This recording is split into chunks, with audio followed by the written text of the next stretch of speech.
Necfeu, elle pleut sur Radio Campus Lorraine. Dans l'émission Jusqu'ici tout va bien, vous nous écoutez au 99.6 à Nancy et au 106.1 à Metz ou directement sur le site internet radiocampuslorraine.com. Et nous allons continuer notre émission en parlant d'orientation avec moi, Vicky. Et je vais vous parler du coup de Parcoursup puisque c'est le dernier jour pour formuler les vœux sur cette magnifique plateforme. Alors moi je me souviens qu'on en avait un petit peu discuté avec Mathilde. Mathilde et moi nous n'avons pas connu Parcoursup, mais nous avons connu Admission Post-Bac. C'est là où je vais me tourner vers Fleur. Est-ce que tu connais Admission Post-Bac ou Parcoursup? Peut-être les deux? Non, moi j'ai connu Parcoursup. D'accord, voilà, donc au moins on aura deux personnes qui ont fait du admission post-bac et une personne qui a connu Parcoursup. Donc avant de continuer, je vais faire un petit rappel, hein. Vous avez jusqu'à ce soir minuit pour vous inscrire sur Parcoursup et de créer un dossier candidat.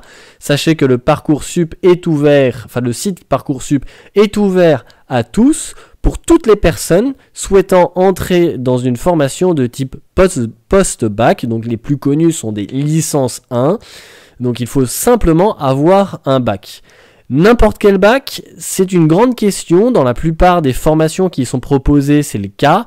Mais dans certaines formations, ce n'est pas possible. Il faut avoir un bac spécifique.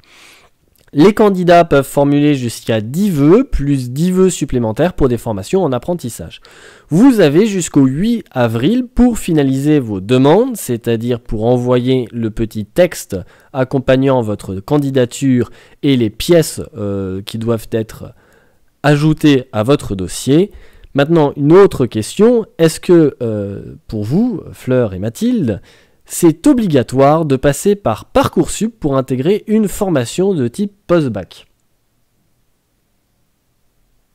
Non, je pense pas, puisqu'il y a des écoles privées qui ne passent pas par Parcoursup. Je pense aux écoles d'art, qui la plupart ne passent pas par Parcoursup. Fleur, est-ce que tu veux rajouter quelque chose? Ouais, je dirais la même chose parce que moi je pense au concours d'école en fait, ce qui se passe par Parcoursup. Alors effectivement, vous avez toutes les deux raisons. Malheureusement, il n'y a pas toutes les formations qui sont encore sur Parcoursup. Il y a certaines formations où vous êtes obligé de faire un dossier et de le déposer directement à l'école. Quasiment en main propre, hein, certains c'est en main propre. Alors en ce moment je suis pas sûr que la main propre existe vraiment encore, mais vous n'êtes pas obligé de passer non plus par Parcoursup pour intégrer des formations qui sont disponibles sur Parcoursup. Hein, j'en suis un exemple, je suis rentré dans 2 formations au niveau L1 sans passer par admission post-bac ou Parcoursup. La première fois, c'était une université à l'étranger, donc fatalement, c'était pas sur admission post-bac. Mais la seconde fois, je pensais continuer dans cette université-là, et finalement, je suis retourné à l'université de Lorraine. C'est juste beaucoup plus compliqué, puisque si vous faites comme moi sans passer par Parcoursup, vous êtes automatiquement classé dernier. Mais pour des formations où il y a de la place, il n'y a absolument aucun problème. Petit jeu maintenant, j'ai mon listing des 10 formations les plus demandées en 2020. Vous avez le droit à une tentative chacun.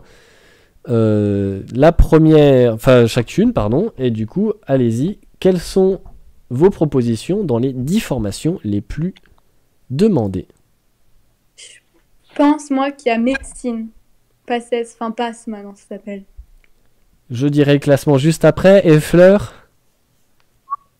Moi, je pense qu'il y a le droit dedans.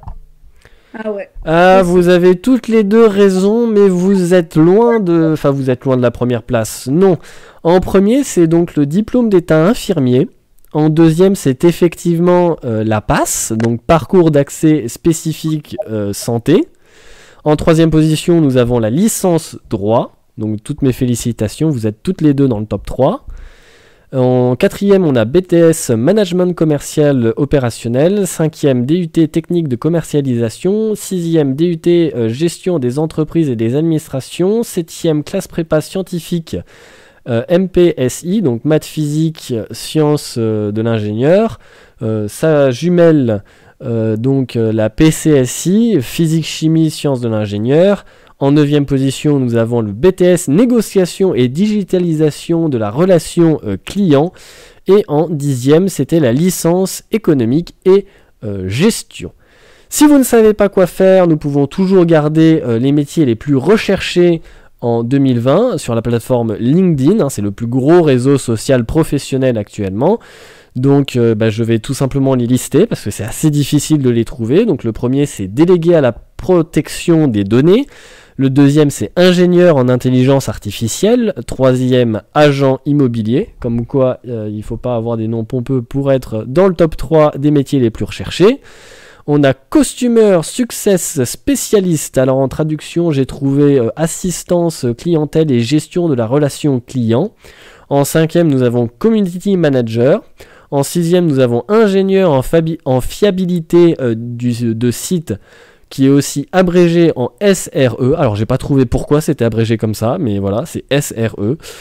En 7e position, nous avons spécialiste en cybersécurité. En 8e position, nous avons ingénieur DevOps, donc en développement et administration système. En 9e, nous avons ingénieur data. Et en 10e, nous avons data scientist.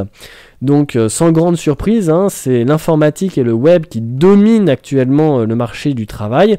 C'est des technologies qui sont présentes dans la vie quotidienne et que personne ne peuvent se passer actuellement, tout du moins pour les personnes actives. Pour finir cette petite chronique, je vous propose de faire un petit tour des 10 diplômes les plus étranges que j'ai pu trouver dans le monde. Alors en fait, j'en ai pas 10 au total. Je me suis énormément appuyé sur l'article publié dans Le Figaro étudiant en février 2016, mais pour faire ce top, et je vais vous en présenter que 4 d'entre les 10 de cet article-là. Donc le premier, c'est hacker éthique. Bien qu'à la base, le terme de hacker n'était qu'un autre mot pour dire développeur il y a plus de 20 ans. En Écosse, à l'université d'Abertay, vous pouvez devenir un spécialiste de la contre-attaque des pirates informatiques. En 2e position, nous avons le producteur de cannabis. Alors, je vous le déconseille fortement en France, voire même parce que c'est tout simplement interdit en fait. La consommation aussi est interdite.